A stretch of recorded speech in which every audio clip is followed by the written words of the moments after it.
Саламатсыздарбы, ардактуу каналыбыздын катталуучулары. Өзүңүздөргө маалым болгондой, Кайрымдуу Бол коомдук кайрымдуулук фонду колунан келишинче элге кызмат кылып, ар тараптан аракеттерин кылып жатат.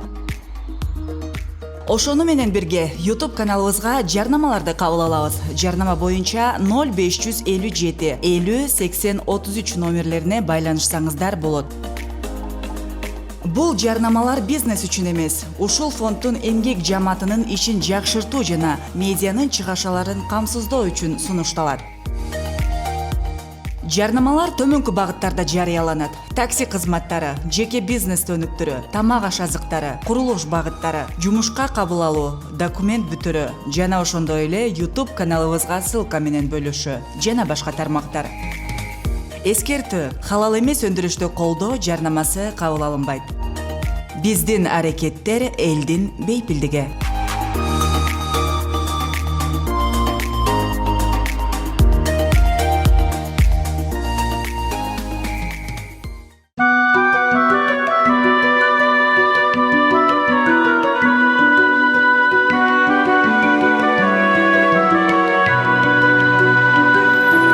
Баланы кимдер сүйбөгөн, бапестеп багып күйбөгөн, баласы үчүн жок чыгар башына азап үйбөгөн. Тумулуп калса баласы, төгөнөт экен аргасы, берүүгө даяр жанында болсо эгер анын айласы.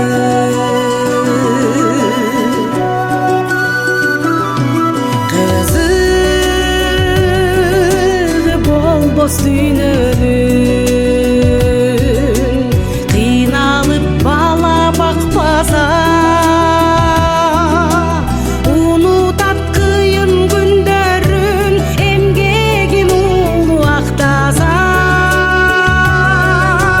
Элжиреп ойлоп күнүтүн, эртеңден үзбөй үмүтүн, эси болуп. Ассаламу алейкум. Бардыңыздарга Аллахтын тынчтыгы жана берекеси болсун. Бүгүн да жаратканым таңдан аман эсен тургузуп, насибибизди адалдан буйруп жатканга чексиз шүгүрлөр болсун. Биз элге көпүрө болуп, жараткандын буйругу менен жакшы иштерге сиздер менен биргеликте күбө болуп келебиз. Бүгүнкү биздин каарманыбыз Талас областына караштуу Талас районунун Көк Ой айылынын кичинекей тургуну Жанышбеков Нуркелде. Нуркелди уулубуздун видеосу буга чейин дагы каналыбыздан орун алып, элдин назарында болуп, акырындан каражат тамчылап жатканынан кабар берип, ошону менен бирге дагы да болсо кыйналган уулун көрүп, жүрөгү эзилген эненин кайрылуусун сиздерге тартуулайбыз. Келиңиздер, баланын жамандыгын энеге көргөзбөсүн деп тилеп, эртерээк сакайып, элдин катарында бактылуу балалык доорун сүрүшүнө колубуздан келген салымыбызды кошолу. Жардам берүүнү каалагандар экрандагы реквизиттер аркылуу байланышып жана көмөктөшсөңүздөр болот. Аллах бардыгыңыздардан ыраазы болсун. Кызыгы болбос дүйнөнүн, кыйналып бала бакпаса, унутат кыйын күндөрүн, эмгегин улуу актаса. Элжиреп ойлоп күнүтүн, эртеңден үзбөй үмүтүн, эси болуп жашоонун эн ата жашайт бал үчүн.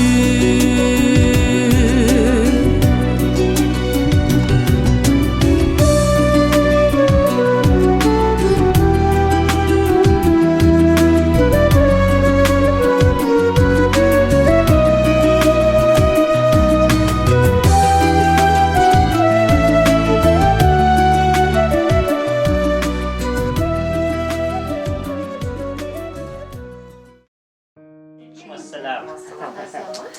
Aleykum assalam. Kaç yaşlar? 8 kecha 26-sında. Atayım. Нуркел. Саламатсыздарбы? Калкым элим. Биз ошо Жанышбеков Нуркелди 2014 жылдан баштап оройбуз. Өзү 2011 жылгы 26 февралда төрөлгөн. Ошо 2014 жылдан баштап судорогиси катуу болгон, аябай. Башы ошо мейиз курап кеткен. Бир ошо азыр бир эле мээ менен жашайбыз.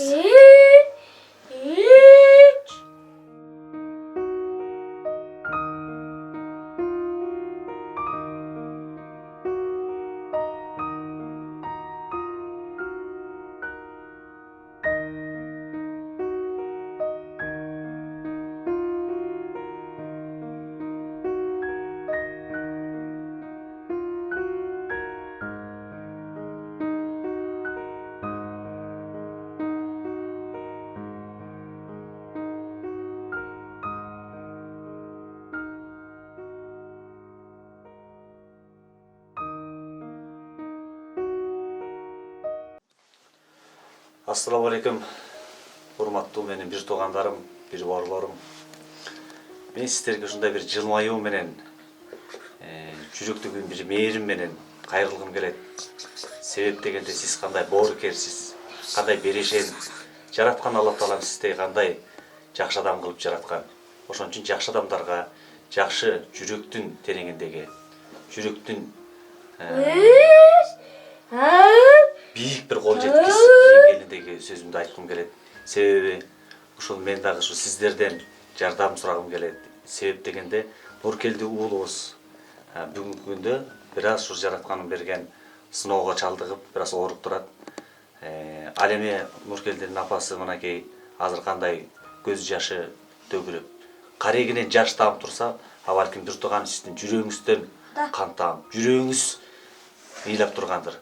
Ошон үчүн келиңиз, ушу сиздер менен биздер Кудайдын кудурети менен ушул Нуркелдинин жакын адамдарын жана өзүн сүйүндүрүп, кандыруу максатында берешендигибизди, жан дүйнөбүздөгү бир жакшы сөзүбүздү айына алтын, күнүнө күмүш бербесек дагы, а балким ушу жаратканым сизге берген бир жакшы бир мүмкүнчүлүктүн бир үзү менен болсо дагы ушул биздин Нуркелди уулубузга берешендик кылсак, Нуркелди дагы сиздин балаңыздай болуп, биздин балабыздай болуп, эшикке чыгып күндү көрүп, үйгө кирип бир туугандары менен мээрим төгүлүп ойноп турса, кандай кубаныч, кандай. Сиздин уулуңуздай болуп, биздин уулубуздай болуп, Нуркелди дагы нур чачырап жүзүнөн кубанып, сүйүнүп, ден соолугу бекем болуп турса, бул кандай сонун. Ошон үчүн урматтуу бир тууганым, алыстасызбы, жакындасызбы, сизде барбы, жокпу, сиздин жан дүйнөңүз менен, жүрөгүңүз менен, өзүңүздүн бир чын ыкыласыңыз менен ушу биздин Нуркелди уулубузга зор салым кошсоңуз, колуңузду сунсаңыз, кучагыңызды жайсаңыз, биз ушундай бүтүндөй жер бетиндеги адамзаттын атынан терең ыраазы болгон болот элек. Сизге жаратканым ыраазы болсун, бар болуңуз, кем болбоңуз.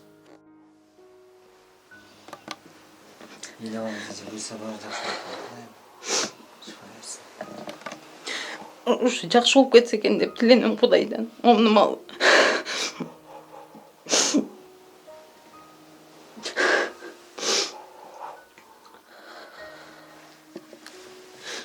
Буюрсачки жакшы болуп кетет, Кудай буюрса. Кудайым, сен Аллах Таала берген дарыктан шыпа берсин. Азыркы бүгүнкү күндөгү кандай кылыш керек болуп атат? Ниетиңиздер алдыңызда. Ошо Индияга барат деп ошо Индияга барып келсе жакшы болот эле дейм. Ошого биздин каражатыбыз жетишпейт. Мүмкүнчүлүгүбүз жок. Өзүм иштебейм, ошо балам менен күндү үйдөмүн. Пенсия менен жашайбыз. Ошо дармектери ошо күнүнө памперс кийет өзү. Сүйлөйт, өзүнө тамак берем күндө отуруп. Өзү врачтар айткан күчтүү тамактардан бербесең болбойт деп. Ага ошо шартка байланыштуу өзүбүз 5000 эме алабыз пенсия. Ошо менен жашап келебиз. Күнүнө ошо 3-4 таблетка дары ичет, күнүнө судорогиси кармайт, токтобойт. Тили чайналып калат артына. Себеби эмнеке эжеке 2014 жылдан баштап болду дедиңиз, э? Ошо 2014 жылдан баштап эле судорогиси ушу катуу болгон. Аябай комада жатканбыз 10 күндөй берди. Анан кийин Бишкекте жатканбыз. Ага чейин ооручу эмесе? Ага чейин бир аз ооручу. Бирок антип маани бербептирмин да. Көп маани бербептир. Анан кийин ошо Бишкекке алып барганда 5 ай Бишкекте жатып калганда комага түштүк. Ошо комадан томографияга салгандан айтты ошо башы кургап кеткен, кан тамыры жарылган дейт да. Сол жагынан инсульт Сол жагынан ошо инсульт алган дейт. Ошо кол иштебейт азыр, бутун шилтеп базат. Грипп болгонбу же? Неден улам? Эми кысып төрөлгөн дейт. Кыйналып калган Ошо төрөлүп калды. кыйналган, кысып төрөлүп калган. Анан бул ошо сүйлөп баштап мындай кругозор өрчүп баштаганда анан эме действо берген. Ага чейин билген эмес өрчүгөндө, дейт. Ошо 2014 бери ошо 5 жыл болоюн деп калды го, ошодан бери.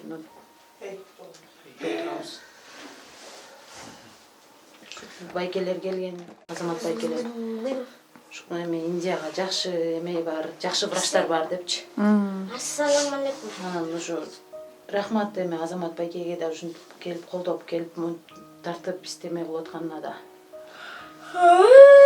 Өткөндө чыгарылган ошолго дагы бир эметип койсоңуз, мисалы өткөнкү видео чыгарылганда бир Кандай жыйынтыктар болду? 5-10 сом болсо дагы бир кандайдыр бир эмелер болдубу? Видео чыккан. Эме Сбербанктагы карталар. Ошо эле ишил. Эл соңунда ошо сиздерге тиркелбедиби? Эл менен байланыш болуп атабы? Кандай жардамдар түшүп атат ошол видеодон улам? Эмеге эл соңго өзүмдүн картама бир 300 сомдой түштү. 300 сомдой бар.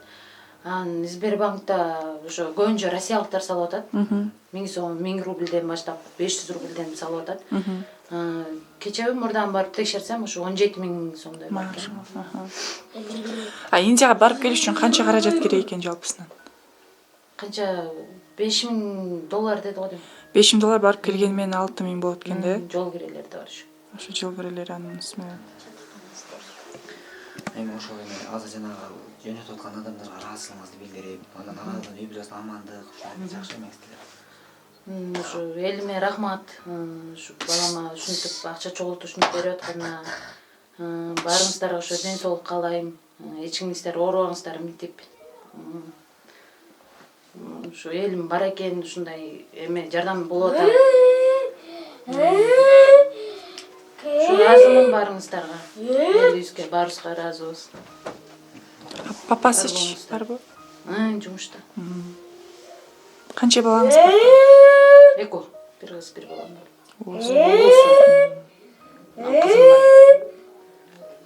Анан эже да бир эме да, мисалы бул суроо балким ооруга тийип калса кечирим сурайм да, бирок бүгүнкү күндө башка адамдарга үлгү болуш максатында гана берген эме болсун да.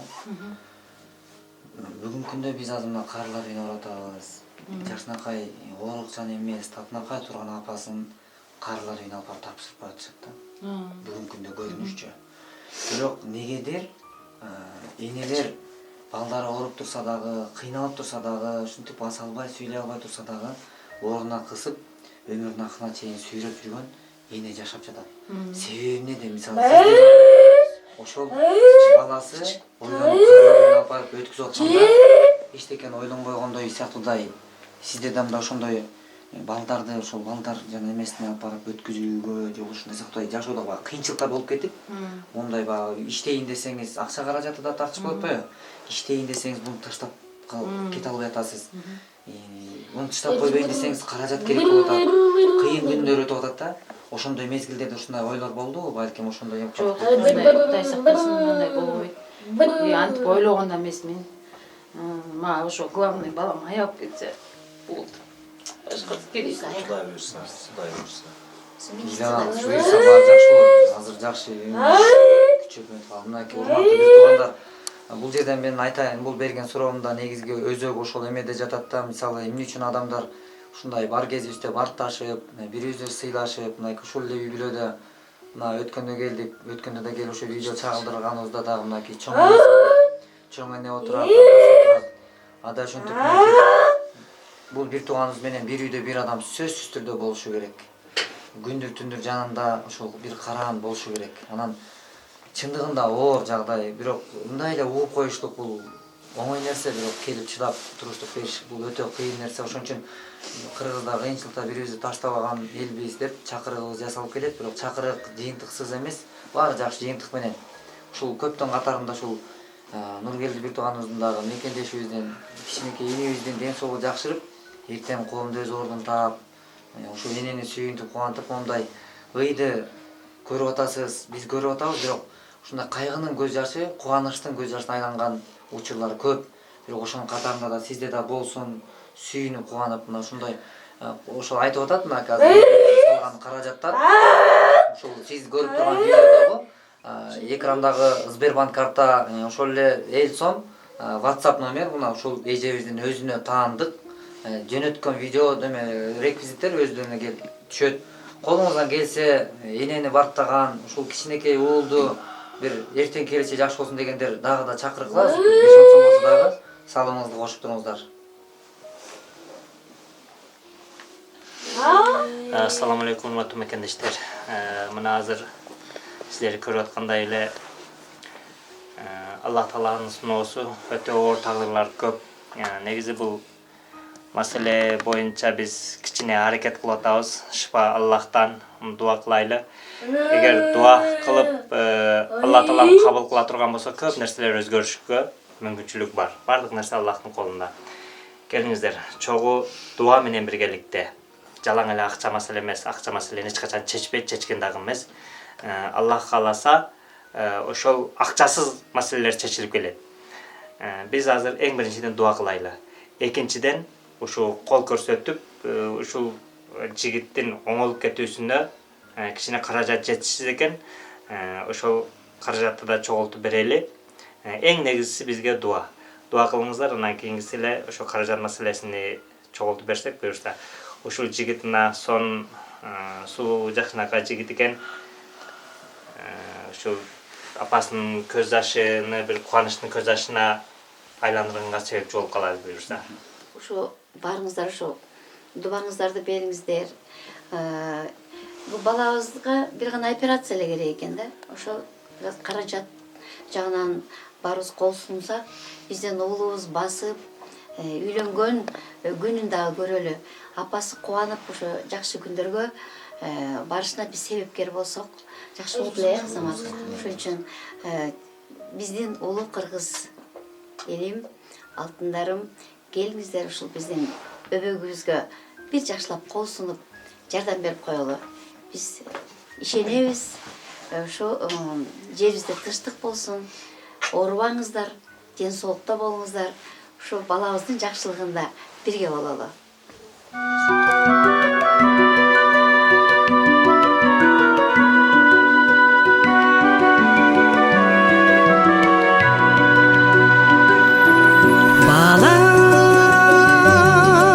Баланы киндер сүйбөгөн,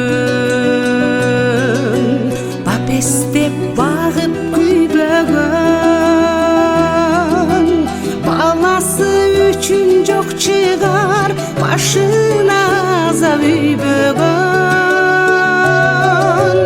Тумулуп калса баласы, төгөнөт экен аргасы, берүүгө даяр жанында болсо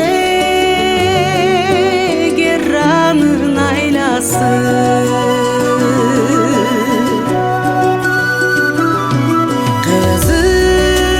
Кызыгы болбос дүйнөнүн, кыйналып бала бакпаса,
болсам